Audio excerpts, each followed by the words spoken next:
नमस्कार दोस्तों, न्यूटन का हिंदी में आप सभी का स्वागत है। अपने अस्तित्व की लड़ाई लड़ रहे उद्धव ठाकरे को सोमवार को बड़ा झटका लगा। उद्धव ठाकरे के सबसे करीबी नेता सुभाष देसाई के बेटे भूषण देसाई शिवसेना यानी शिंदे गुट में शामिल हो गए। माना जा रहा है कि ठाकरे गुट को 40 विधायकों के अलगाव के बाद यह सबसे बड़ा धक्का है, क्योंकि सुभाष देसाई उद्धव ठाकरे के सबसे करीबी नेताओं में है। वे लगभग 5 दशक से ठाकरे परिवार से जुड़े हुए हैं। पिछली महाविकास आघाड़ी सरकार में वे उद्योग मंत्री थे। इससे पहले भी वे कई पदों पर रह चुके हैं। इस जोड़ तोड़ के बाद आरोप प्रत्यारोप का दौर शुरू हो गया है। भूषण देसाई के शिंदे गुट में जाते ही आदित्य ठाकरे ने उन पर बड़ा आरोप लगाया। उन्होंने कहा कि भूषण देसाई पर भ्रष्टाचार का आरोप है और केस भी दर्ज है, इसलिए वे जांच से बचने के लिए शिंदे गुट के साथ गए हैं। ऐसे में सवाल उठता है कि आखिर आदित्य ठाकरे को भूषण देसाई अभी भ्रष्टाचारी क्यों दिखाई दे रहे हैं? इससे पहले उन्होंने इस मामले को क्यों नहीं उठाया? आदित्य ठाकरे को बताना चाहिए कि जब उनकी सरकार थी तो उन्होंने क्यों नहीं इस मुद्दे को उठाया। आज इस मुद्दे को उठाने का क्या मतलब है? क्या यह दोगली राजनीति नहीं है? जब भ्रष्टाचार करने वाला उनके साथ रहता है तो वह साफ सुथरा और भ्रष्टाचारी नहीं रहता है, लेकिन जैसे ही उनकी पार्टी से निकलकर दूसरे पार्टी में जाता है तो वह अछूत और भ्रष्टाचारी हो जाता है। क्या दोगली मानसिकता का प्रतीक नहीं है? यह तो वही बात हो गई कि चिट भी मेरी, पट भी मेरी। ठाकरे गुट की यही अकड़ पार्टी को ले डूबी। हम पहले भी कहें कि ठाकरे परिवार अहंकार से बाहर नहीं आया है। यही वजह है कि पार्टी से लेकर पद तक सब कुछ छीन गया। बावजूद इसके ठाकरे परिवार हकीकत को नहीं पहचान पाया।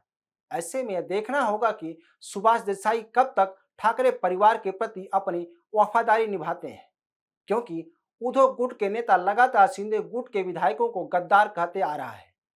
ऐसे में यह देखना होगा कि क्या सुभाष देसाई भी अपने बेटे को गद्दार कहते हैं, या जब उनके सामने शिंदे गुट को गद्दार कहा जाएगा तो यह सोचकर चुप हो जाएं कि मैं ठाकरे परिवार का वफादार हूं और रहूंगा, मैं यह अपमान सह लूंगा।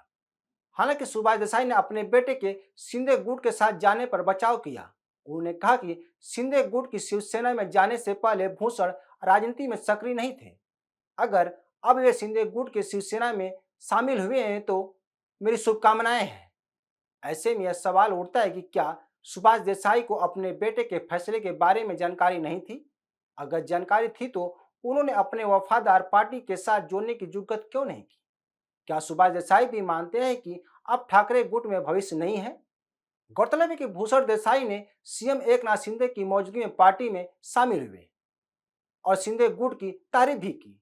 इतना ही नहीं, उन्होंने शिंदे गुट की शिवसेना और उद्धव गुट की शिवसेना में फर्क भी बताया। उन्होंने कहा कि मैं मुख्यमंत्री एकनाथ शिंदे के कार्य से प्रभावित हूं। वे महाराष्ट्र के विकास के लिए काम कर रहे हैं। शिंदे सरकार कोई भी निर्णय तत्काल और तेजी से लेती है।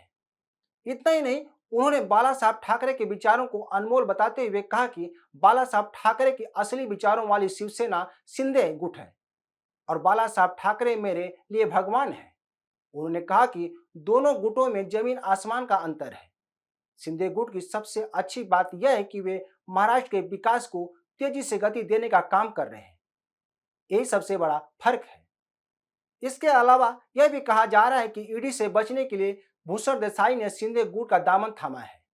बता दें कि एमआईडीसी जमीन घोटाले में भूषण देसाई आरोपी हैं। हालांकि भूषण देसाई ने इन अटकलों पर विराम लगाते हुए कहा कि वे किसी के दबाव में शिंदे गुट में शामिल नहीं हुए हैं। मालूम हो कि एमआईडीसी जमीन घोटाले में सरकार ने जांच के आदेश दिए हैं। दूसरी बात यह है कि जिस तरह ठाकरे गुट अभी साफ पाक बनने की कोशिश कर रहा है वह केवल दिखावटी है। इससे पहले भी सुषमा अंधारे जो एनसीपी की नेता थीं और उन्होंने बाला साहब ठाकरे से लेकर आदित्य ठाकरे तक के खिलाफ विवाद टिप्पणी कर चुकी हैं। लेकिन आज वही ठाकरे परिवार सुषमा अंधारे को सिर माथे पर बैठाए हुए है। जब बीजेपी और शिंदे गुट के खिलाफ बोलती हैं तो तालियां बजती हैं। कहने का मतलब यह है कि किसी पर कीचड़ उछालने से पहले यह देख लेना चाहिए कि उसके ऊपर तो कीचड़ नहीं है। अब सबसे बड़ा सवाल यह है कि भूषण के शिंदे गुट में शामिल होने से क्या फायदा हो सकता है। तो कहा जा रहा है कि इससे पहले भूषण राजनीति में सक्रिय नहीं थे, उनका कोई जनाधार भी नहीं है। लेकिन शिंदे गुट को भूषण के आ जाने से मनोवैज्ञानिक तौर पर लाभ मिलेगा।